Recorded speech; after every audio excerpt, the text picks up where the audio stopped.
Aujourd'hui, je me trouve dans la plus grande ville du Nouveau-Mexique, Albuquerque, qui a servi de décor principal à la série Breaking Bad.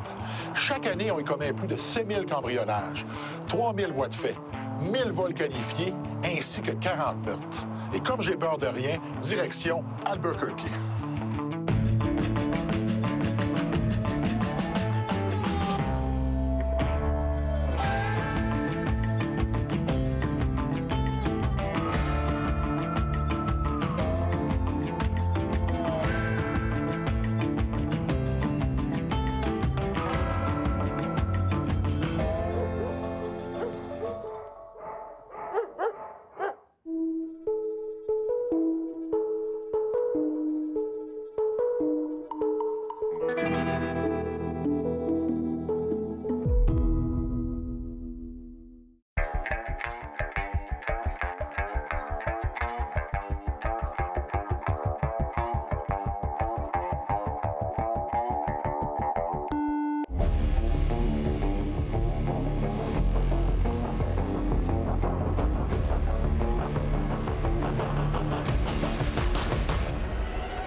Quand tu arrives là dans la ville, ce que tu te rends compte, c'est que c'est très vaste. Puis ce qui est plaisant, ce qu'on peut voir en arrière-plan, les chaînes de montagnes qui entourent la ville, ce qui fait que c'est un décor qui est très plaisant à l'œil.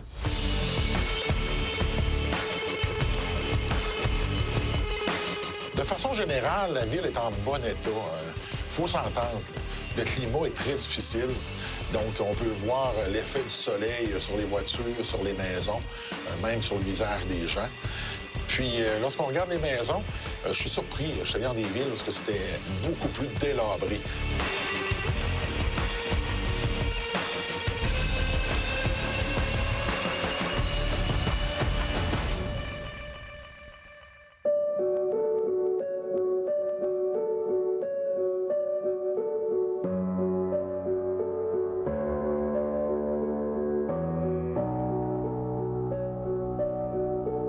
Donc, c'est relativement bien jusqu'au moment où on arrive dans le War Zone, qui est une section d'1 mile de long sur la rue centrale et qui s'étend au nord et au sud de cette rue principale.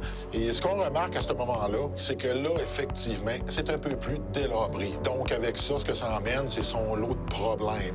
Beaucoup de drogue, beaucoup d'alcool. Donc, il y a beaucoup de gens dans les rues et même le matin, très tôt.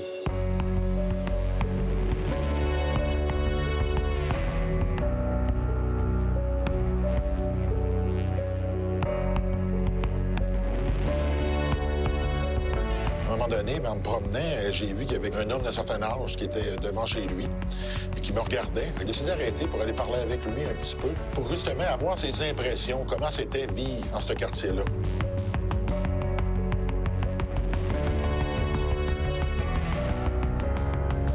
Lui habitait là depuis 1989, donc il avait son lot d'anecdotes à me conter. Mais de façon générale, c'est une ville qui n'est pas facile à vivre parce que c'est extrêmement dur. Et de toute évidence, il tient responsable justement ce coin de ville-là pour les problèmes qui lui arrivent.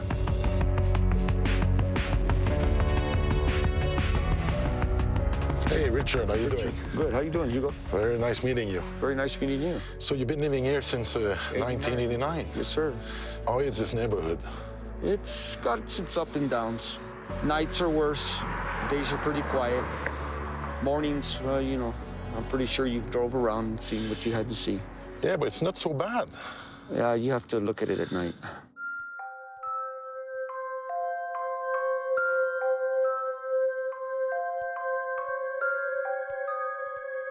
Years ago, they used to call it the war zone.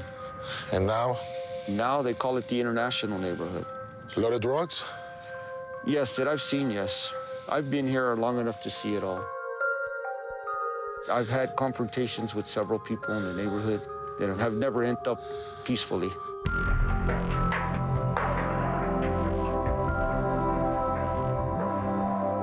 So what happened? Well, you know, let's see, in '91, I was arrested for beating somebody up out here that was not supposed to be here. They were trying to break into the house. And they charged you? I was charged and convicted. For protecting your house? For protecting my house. Wow. Yeah.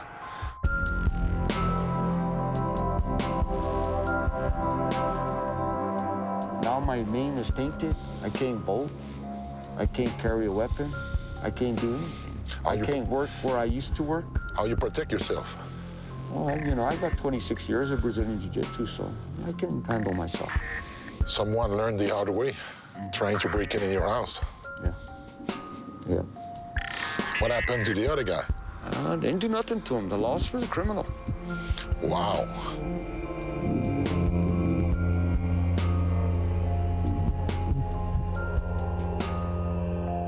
Growing up for me was not easy. I mean, it was always violence.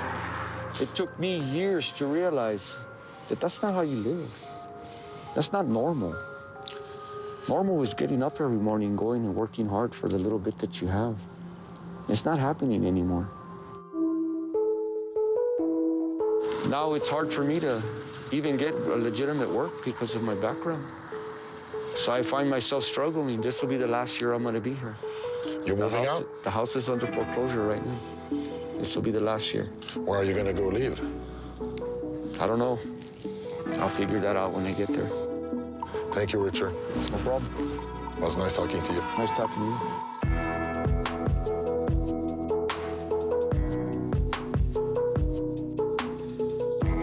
Moi, ce que j'aime, c'est quand je m'en vais dans une ville, c'est de me promener dans les rues un peu à manière d'un policier. Tu te promènes lentement et tu regardes ce qui se passe. Ça te permet vraiment d'avoir le pouls de la ville. Pendant un certain moment, tu es en mesure de pouvoir partager leur quotidien. Si on regarde bien, on est en mesure de pouvoir vraiment identifier les sources de danger, vraiment identifier les endroits problématiques, et ça me permet justement de mieux apprécier mon voyage. You ain't happy here, then you should take a flight to a happy place, and you should stay the night. Life is great, my dude, when you ain't scared of heights. How you supposed to fly if you scared of heights? À Albuquerque, il y a 7000 vols par infraction dans une année. Ça fait beaucoup de vols, ce qui fait qu'il y a beaucoup d'objets qui sont volés et beaucoup d'objets qui sont portés dans les pawn shops.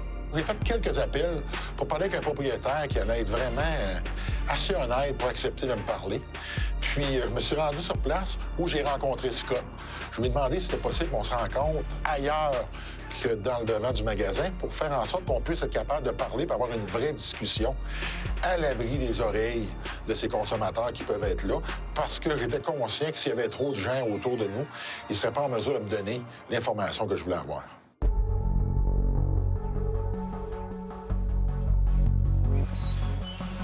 So this is the vault? This is my vault.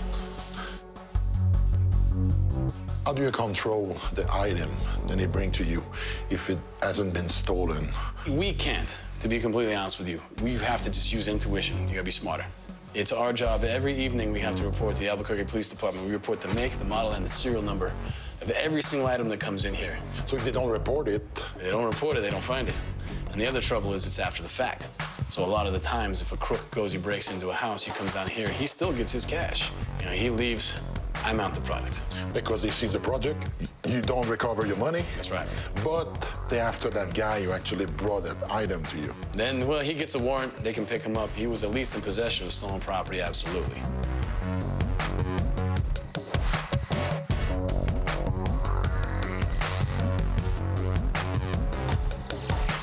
There's a lot of crime against property in Albuquerque. The property crime, I think it goes hand in hand with drugs down here in this state. It didn't used to be this bad. 10 years ago, it was a lot better. They say that 80% of the narcotics that come into the United States go through the Big I, the intersection of, you know, I-25 and I-40, those two major interstates right next to Mexico. If 80% of those narcotics that come into the United States are coming through here, you know we're gonna have a big drug problem here.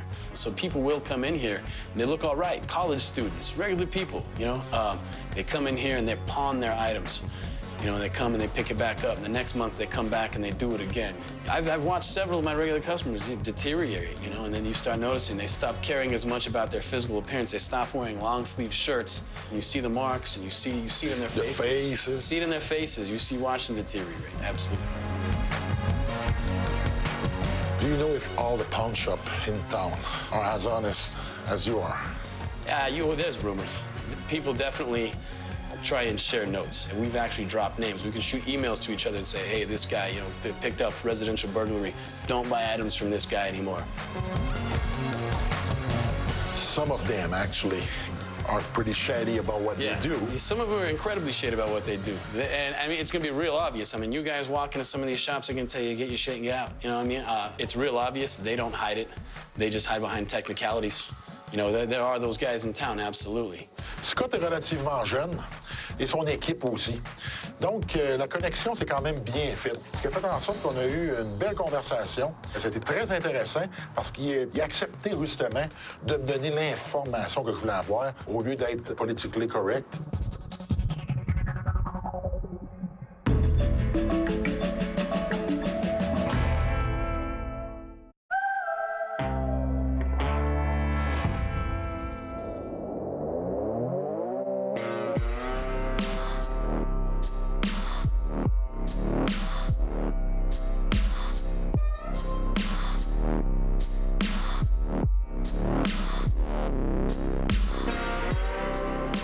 Moi, ce que j'aime, c'est me promener dans les rues. On est en mesure de pouvoir sentir c'est comment se trouver dans ces endroits-là. Puis parfois, mais on voit des gens qui ont l'air de des zombies. Et ça, c'est vrai à Albuquerque, mais c'est vrai dans tous les ghettos des grandes villes américaines.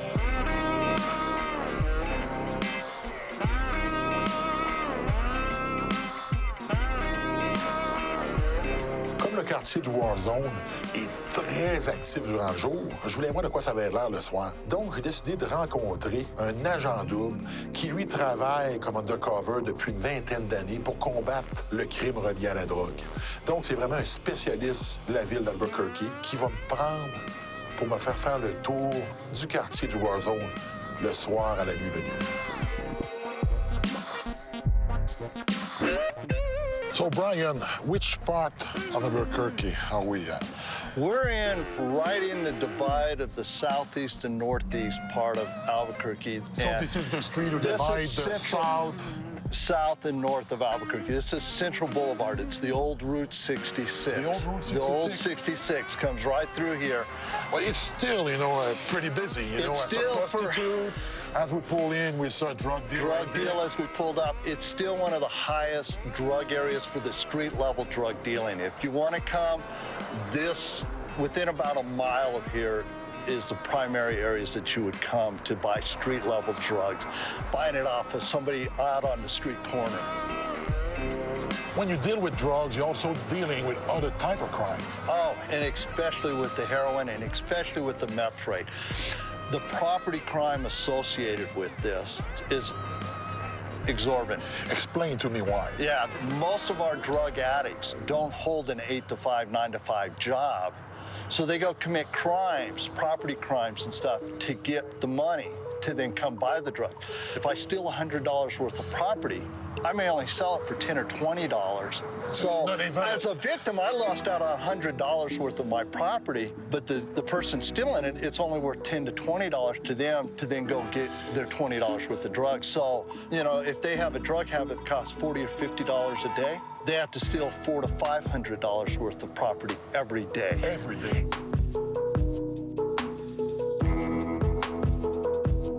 Can we go check some other part of it? Yeah, let's go walk. I'll show you some of the areas where I used to live. All right.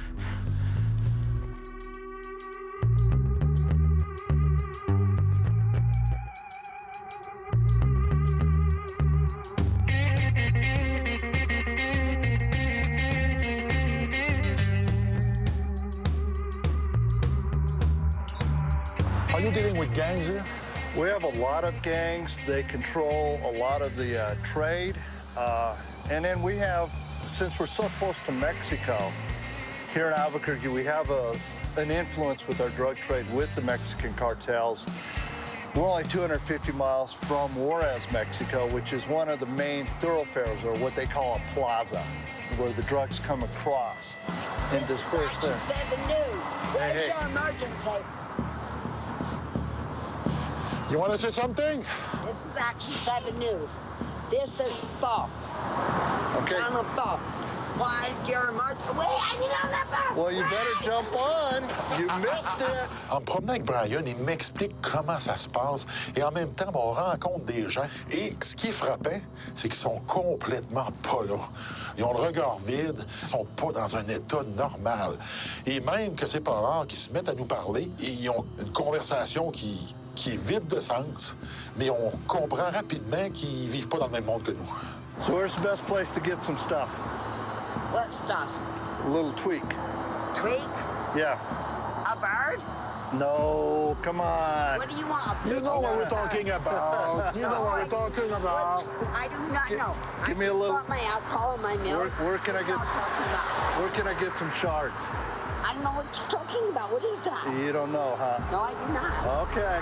So I guess if you don't have nothing to tell us, we're gonna keep going Does our way. anybody have any marijuana? Does anybody have any marijuana?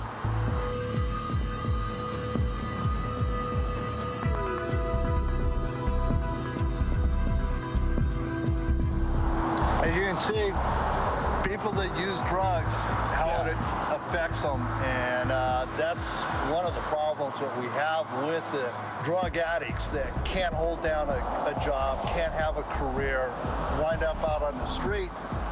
And a lot of times, especially with the meth, it's hard to tell are they meth addicts? Or do they have mental illness, or is it a combination? It's probably lead to mental illness. The meth will exacerbate what mental illness they might already have. It goes hand in hand.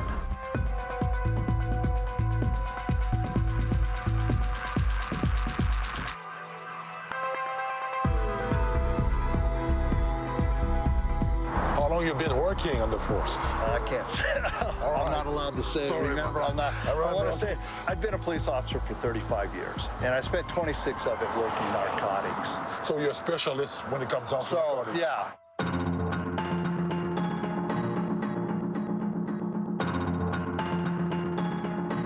Albuquerque now is a hub where the drug comes through to go to the different part of the country.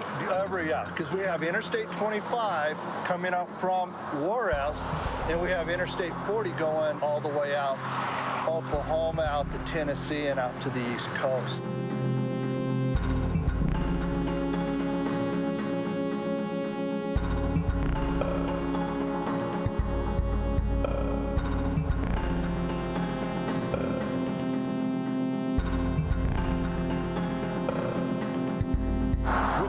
Control, they invested so much money on it that would prevent the drug coming from Mexico through the border. And you would hope so, but it is such a huge border, and it's so easy to bring it across. If you have a semi-truck and you have thousands and thousands of pounds of produce, and you put 10 pounds of meth in the middle of it, it's next to impossible. You can carry 50, 60 pounds of drugs and just walk it across. Get 10 people to do that. That's a lot of drugs suddenly.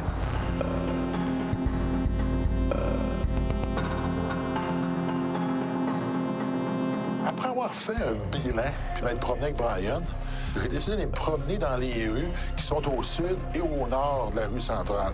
Le soir, c'est complètement un autre monde qui prend possession des rues et qui s'active. La nuit venue, ils prennent le contrôle et c'est leur monde à eux autres.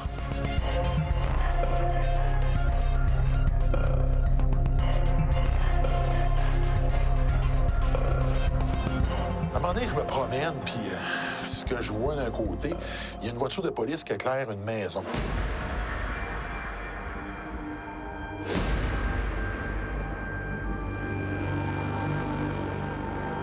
Donc, je décide de m'approcher pour aller voir, puis là, je vois qu'il y a des policiers qui s'apprêtent à entrer. Là, ce que je comprends, c'est que la maison est abandonnée. Mais ils ont sûrement eu une plainte, comme de quoi il y avait quelqu'un qui se trouvait à l'intérieur.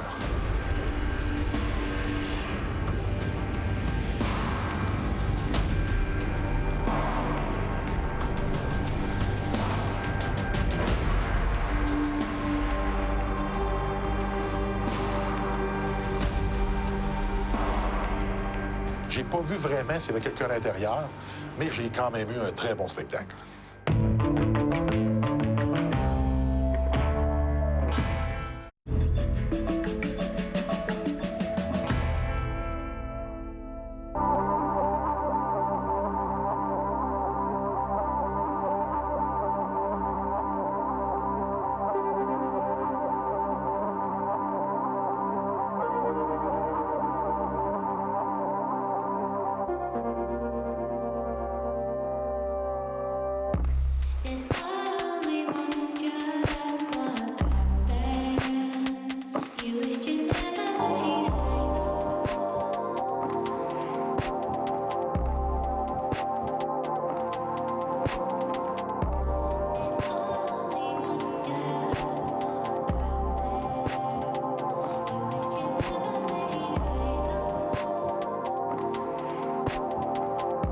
Lorsqu'on se promène en voiture dans les rues, puis on a un œil averti, c'est quand même assez facile de voir les prostituées, les motels, les stations-service, tous les endroits qui sont utilisés pour faire en sorte d'être des endroits propices à la consommation, à la vente, puis à toutes les autres activités qui sont reliées au monde de la drogue.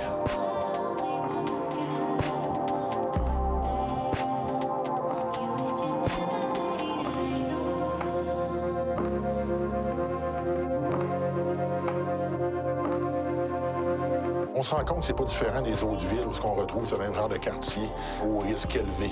Et de violence, de pauvreté, la drogue. Oui, c'est dérangeant, mais c'est comme ça que ça se passe. C'est vrai à Albuquerque et c'est vrai dans toutes les grandes villes majeures des États-Unis.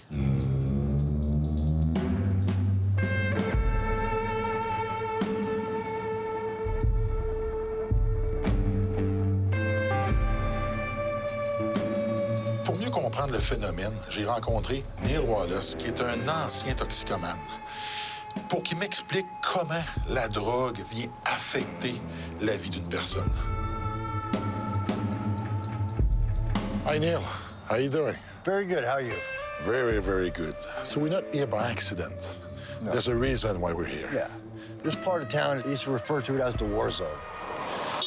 You've got every drug you can think of. Hookers, gangs.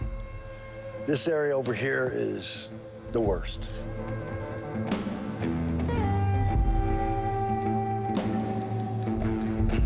You had your share of drug stories. Oh, yeah. How was it living this life? Hell. Hell? Yeah. Even while you were living it? Oh, yeah. So screwed up from being high, you know, from the drugs that you can't see what's right in front of you. You know, you think everything's okay, I got it under control. There's no such thing.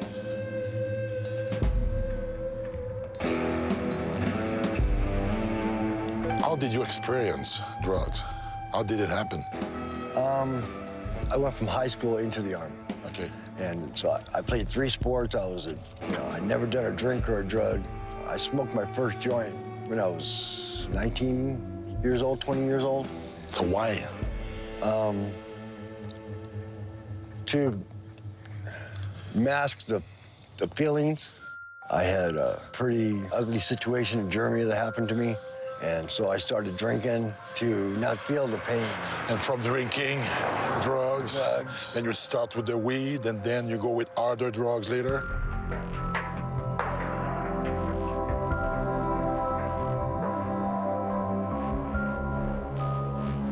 So when things started to get sour? After I did my first line of cocaine, I liked it. Very euphoric, think you can, you know, conquer the world, yeah. You know, and then I smoked crack and it was over.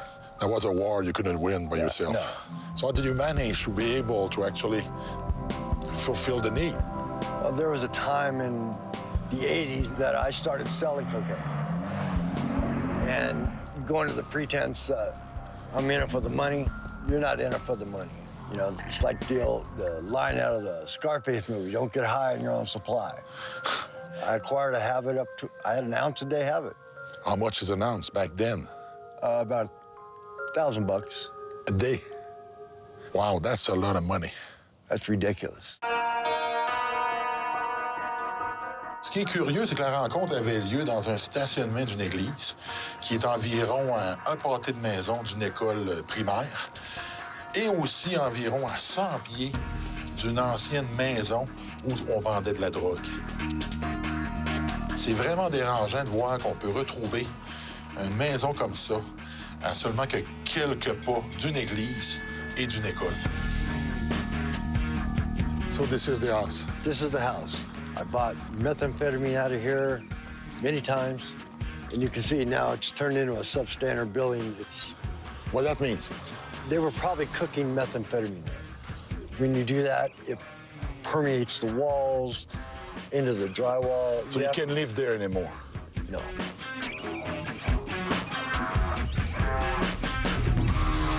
Après m'avoir expliqué le phénomène qui se produit, je lui ai demandé s'il pouvait m'en montrer plus. On a pris mon véhicule pour se rendre parce que c'est quand même assez grand, le Warzone.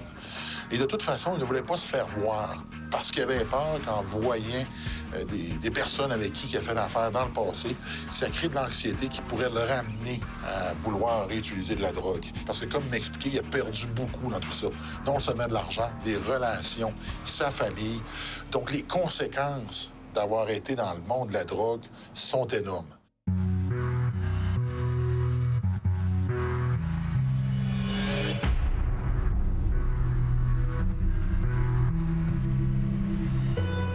We'll go deeper into, quote-unquote, the war zone.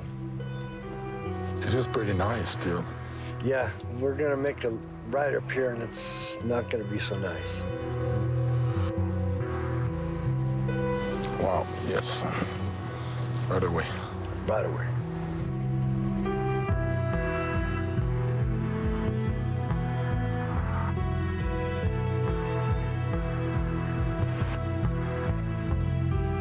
Years ago, I had my girlfriend and I and her daughter lived a few streets up, and gunshots are a regular part of business down here. All the time. I bought drugs here, here, here, here. Wow. So we can drive, but we won't stop. No, we won't get out. We won't get out. That's okay.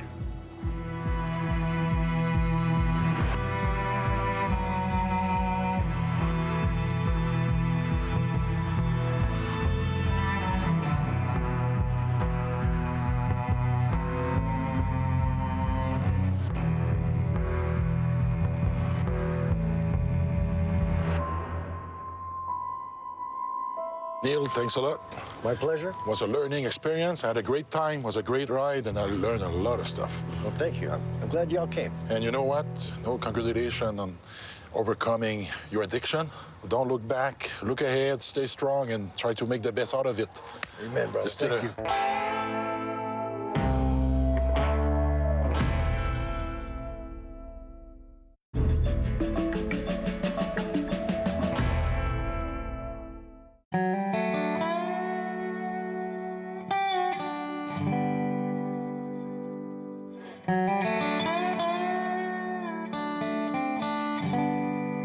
Moi, là, j'ai relevé des défis de toute ma vie.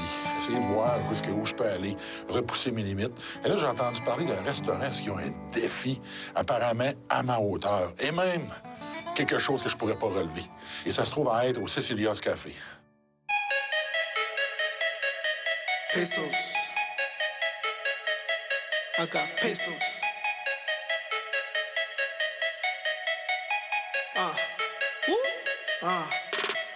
Leaving the port, I go to resorts. Word. Live with Dominican women, I go to the source. They go. I hop in the rental and know I don't care if I'm lost. Alright. I go out for dinner, I tell her keep pouring that sauce. Keep pouring that money. I'm getting money. Right. That's the worst they hate. So, you're Cecilia? I'm Cecilia Baca. This is your cafe? This is my cafe for the last 15 years. 15 years? Yep. How did you get started with this place? I'm the oldest of 12. So I used to have to cook for my brothers and sisters. I started going to medical school. I didn't like none of that. You love cooking? I love cooking, so I had to do what I love doing. So that's how come I started my own restaurant. Écoutez, elle a 7 jours par semaine. C'est elle qui fait la cuisine de base pour s'assurer qu'il manque de rien. Parce qu'ils ont du chili, il y a des mecs qui doivent avoir à tous les jours. Puis elle met beaucoup de fierté dans son restaurant. It's almost like... Being at home, being in your grandma's house. Exactly. It's like you feel like you're part of a family coming here. And the waitress, she's so nice. That's my little sister. That's sister number 8. So it's family here. Well, they work for me. Okay. No, they work for me. You're the mama. I'm the mama. All right.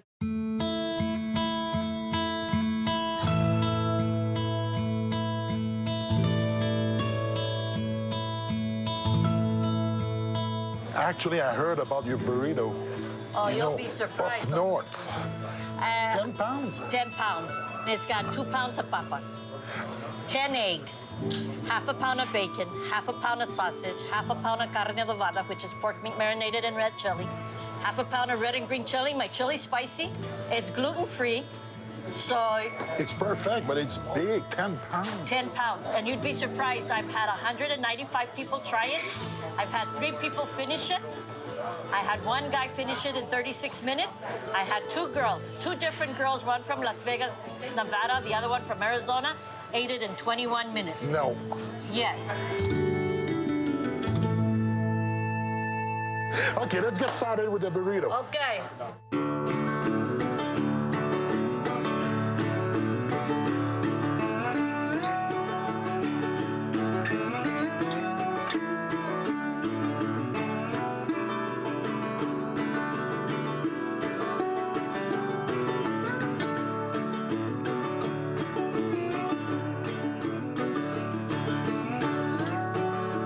Le vrai défi, c'était de manger un burrito de 10 livres. Même si je savais que c'était impossible, je voulais goûter parce qu'il y avait quand même un paquet de bonnes choses là-dedans. On me l'a présenté, j'ai essayé d'en manger, on m'a emmené une cuillère à ma grosseur. J'en ai pas mangé beaucoup, j'ai mangé quand même à ma faim. Puis, je dois dire, c'est tout un défi relevé. J'ai beaucoup de difficultés à croire que quelqu'un peut manger tout ça.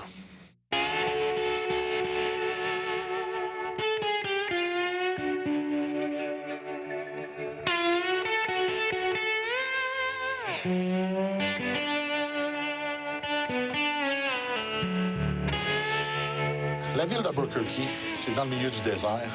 Puis lorsqu'il pleut, il y a beaucoup d'eau qui vient des montagnes, qui peuvent promener des rivières et qui peuvent créer des problèmes. Donc, ce qu'ils ont fait, c'est qu'ils ont construit des canaux qui se promènent en dessous de la ville pour faire en sorte de drainer l'eau et de l'envoyer à l'extérieur de la ville pour éviter qu'il y ait des problèmes d'inondation.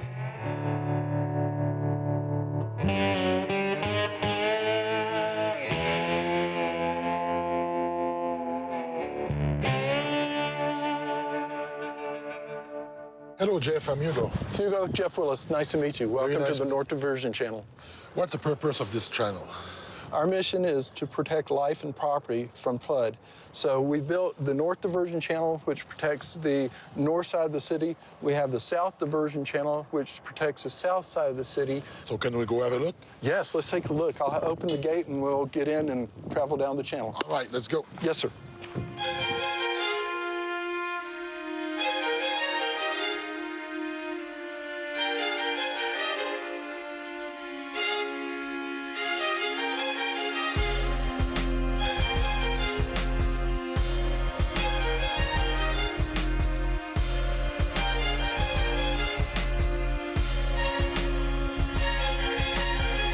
À un moment donné, on arrête en dessous d'un viaduc. Et là, ce que je peux voir, c'est qu'il y a quelqu'un qui a réussi à se construire un abri. Puis je dois dire qu'elle était quand même assez imposante. À vue d'œil, ça avait environ une trentaine de pieds de long. C'était isolé. Ça semblait quand même assez solide. Et le problème, c'est que c'est environ 50 pieds au-dessus du sol. C'est ce qui fait en sorte que, de un, c'est dangereux parce qu'on peut y tomber. Et de deux, c'est qu'on peut être présent lorsqu'il va arriver une chute d'eau. Et à ce moment-là, c'est leur vie qui est en danger. So for them, it's also a safety issue being on the street. Yes, sir. It's a safety issue. We've had in the news history, within the last few months, 3 kids had beat up and killed 2 homeless people in a field, and they severely injured another homeless man. Is there any shelter around town? Yes, there are shelters around town. When the police will come out, they will give them vouchers for either the shelter or for a hotel, and give them other information as far as the rescue missions and other missions in the area where they can get food and a shelter. A lot of these people will not go to a shelter. So they rather live this way? Yes, sir. That's what the police tell me. What can we expect over there? We've got some concrete tunnels up there. They're called concrete box culverts. They're probably 12 feet tall, and we've got graffiti all the way to the top, all the way through. And you can't tell once you're in there what's happening above you. It could be raining upstream, and a water could come through there anytime. Let's go see over there. Let's do it.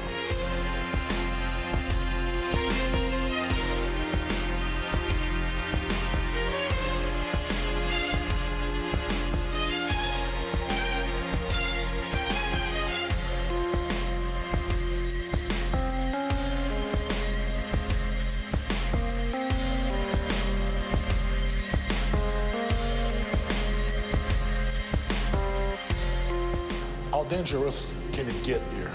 Well, this is the most dangerous spot to me because once you get inside this channel, it makes almost a 90-degree turn. And you cannot see, once you get past that turn, you can't see light on either end. If it's raining up 5-10 miles away, all that rain in the southeast heights in the southeast part of town is going to drain into this system. It's going to create a wall of water that will actually come through here. If you're in here spray painting and have scaffolding or whatever they do to get almost to the roof, then you're going to be washed away. You're not going to see it or hear it. It doesn't matter even if you see it coming at that speed. There's no way to run it because it's going to be traveling probably 3 to 5 feet deep at this point, and it's going to be traveling 25 miles an hour. You won't outrun it? No. We actually had someone this summer get washed all the way from up here near one of the mall areas, all the way down the North Diversion Channel and out to the river where they've recovered the body. That's quite a ride. It was a long ride, close to 10 miles. And the graffiti, there's a lot of it, eh? It's beautiful graffiti, it really is. This is some of the best in town. And the problem is we find a lot of paint cans in here, which I don't want to go into the Rio Grande River. It's a mess. It's a constant work, eh? Yes, sir.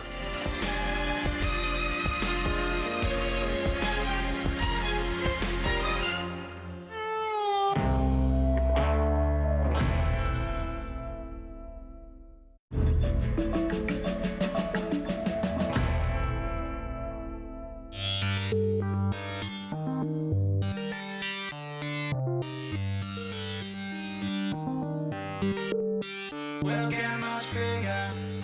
We'll get much bigger. This will make it harder. Make it harder. I know you feel the same way. We'll get much bigger.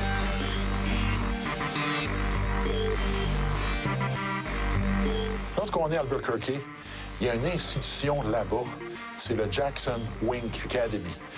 Eux, ils font du MMA. Les meilleurs au monde vont à Albuquerque pour apprendre des entraîneurs qui s'y trouvent. Et c'est vraiment impressionnant. On parle ici de 35 000 pieds carrés, ce qui fait en sorte que ça attire vraiment des combattants de partout. Georges Saint-Pierre est venu ici. C'est l'endroit où Carlos Condit s'entraîne. Le Cowboy s'entraîne là aussi. Donc, on se rend compte que finalement, c'est vraiment une des plaques tournantes du monde des combats extrêmes.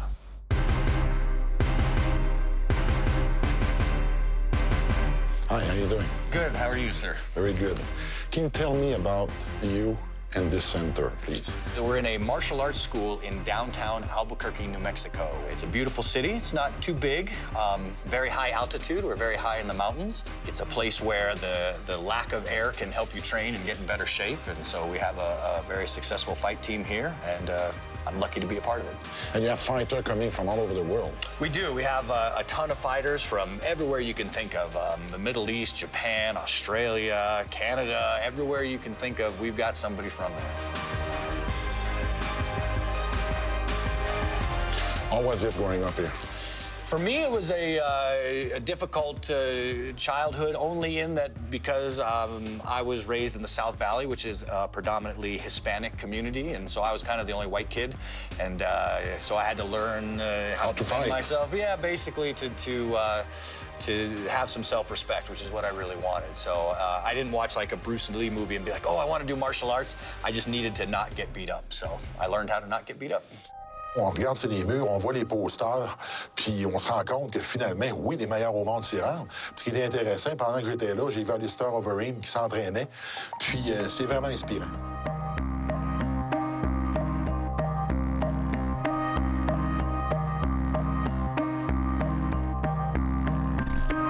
For some reason, it seems like those who had a very rough time seems to be very good fighters, like they have that real power, help them actually go through the difficulties. Right, I think so. I think that, that a place like that will make you or break you, right? So if you don't have to worry about where you're getting money from or fighting, it's not a natural thing. Usually it's the places that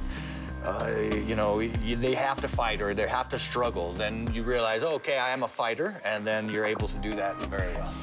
Would you say, because you have athletes coming from Albuquerque? Mm-hmm. Yes, we do, yeah. Is that something where they don't really have other option There's always been a place in the world where people that don't fit in can go. So if you, let's say you were in England in the old days, or you could come to the United States or Canada, that was a frontier, you know what I mean? A place to go.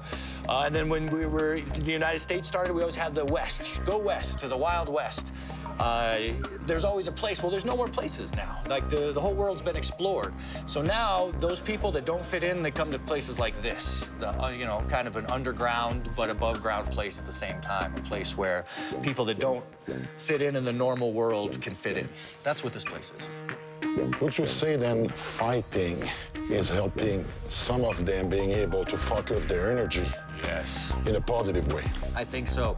For some of these people, fighting is, you have this fire in you and it has to go somewhere. So you're either gonna be on the streets doing bad things with this fire, or you can use it to inspire people and to help yourself and help your teammates. So it's a positive or negative thing, but the fire exists. You just have to say, this person is different. They have a fire that needs to go somewhere. It's better to focus it in a positive way than let it burn everything in a negative way.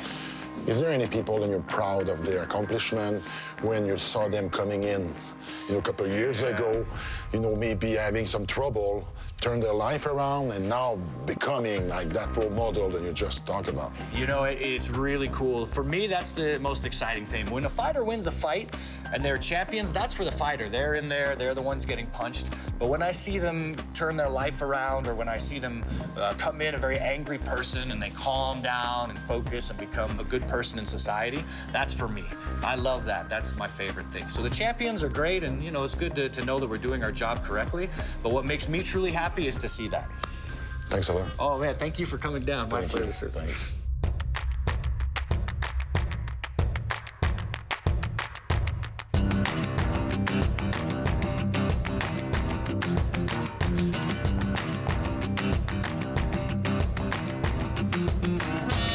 J'ai aussi rencontré un autre entraîneur qui est aussi un combattant, qui lui vient d'Albuquerque, puis il m'a expliqué comment les combats extrêmes ont changé sa vie et que ça a fait en sorte de canaliser son énergie négative pour en faire du positif.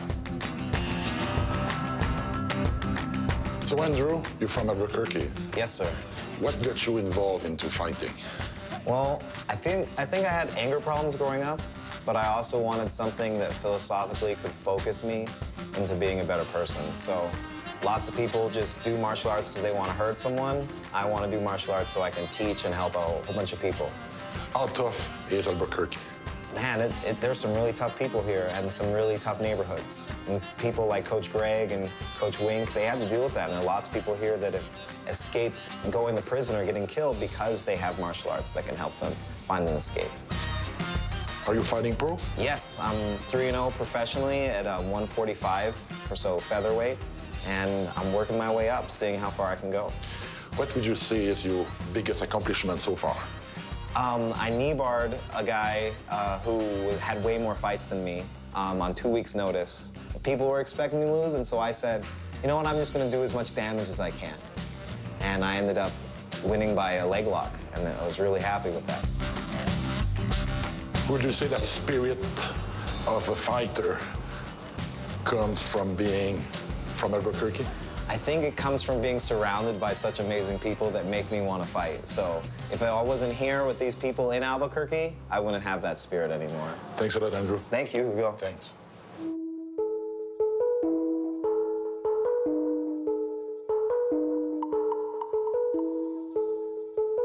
En résumé, Albuquerque, c'est un grand centre de distribution où la drogue en provenance du Mexique doit transiter avant de se rendre dans d'autres régions du pays. Et malheureusement, ça affecte la population locale.